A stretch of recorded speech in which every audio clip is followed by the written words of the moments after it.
Well, it was really amazing because 6 months earlier I thought maybe I was never going to play hockey again. I'd been diagnosed with a thoracic disc injury and really didn't know what to expect. And we had this new young coach who obviously had a great deal of success at other places that he'd coached. And he came in, and the first 40 games we were a team that was on a mission. And I remember watching guys like Robitaille and Granato and Sandstrom and Rob Blake take their games to another level, and Kelly Hrudey playing as well as he played. And all of a sudden we started to really believe in ourselves and beat Calgary in a wild series, couple games, high-scoring games. Kings had 9 goals in a couple of those games, and then win a long double overtime game in Vancouver. And Kelly Hrudey was spectacular in goal, and nobody thought at the start of the playoffs we could win the Stanley Cup.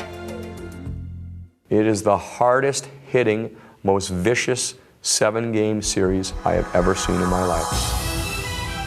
That series against Toronto was a phenomenal series. Game 1, the Kings get killed in Toronto, but near the end of the game, there's a hard hit on Doug Gilmour.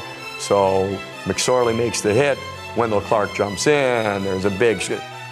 My brother cleared the messages off in the hotel in Toronto, and he said there was 96 threats on my phone. Swear to God. That series, all series long, every game. I don't know how they played Game 7. The 2 captains, Wendell Clark of Toronto, Wayne Gretzky of the Kings, stepped up, had hat tricks, brought their teams back, won games in overtime. It was a classic. The whole series, just a classic. Game 7 in Toronto, there was a newspaper article the day before about Wayne Gretzky playing like he has a piano on his back. That's how they were. So he scores a hat trick and you win, and that's it.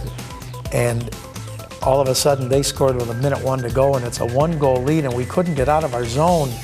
And they're just buzzing around the net, and finally with about 5 seconds to go, the puck comes out to center ice.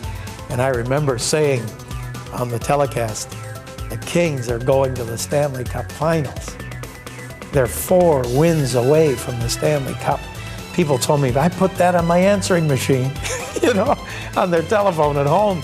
And I was shaking so much, and it was just unbelievable. But we couldn't leave the rink because there were so many people around the bus. The people in Toronto were just didn't want to let go of that series. I don't know if there was ever a more exciting game for a road team than Game 7 in Toronto. It was just a lot of fun to win that game. We opened in Montreal. Game 1, I remember when they did the introductions, the Stanley Cup was sitting out at center ice. And that's the one thing with Barry Melrose. He was able to turn things, forget and go to that next game. When we were up by a goal with 1:45 to go in that second game, Montreal is down. They're beaten. They're hanging their heads. I think we're going home up 2-0. And Marty gets the illegal stick call. They pull the goalie, they tie the game. On the tying goal, a Montreal player, I think it was John LeClair, is planted with 2 skates firmly in the crease right in front of Kelly Hrudey. I think that's a call Montreal gets in Montreal. From that point on, when they tied the game that night, the Kings never had a lead in any game the rest of the series. Lost 3 straight in overtime, that one and 2 in LA, and lost the series.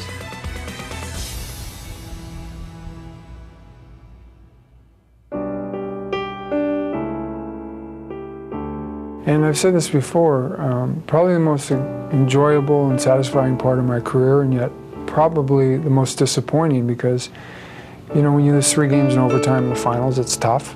Every game's a battle, every game's so close. I had never seen the city gripped by hockey like they were when we made that run.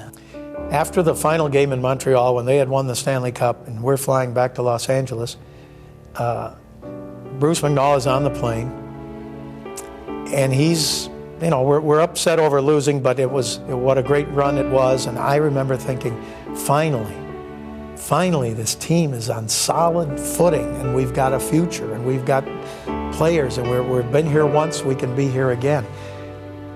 Not knowing what was going on financially at that time.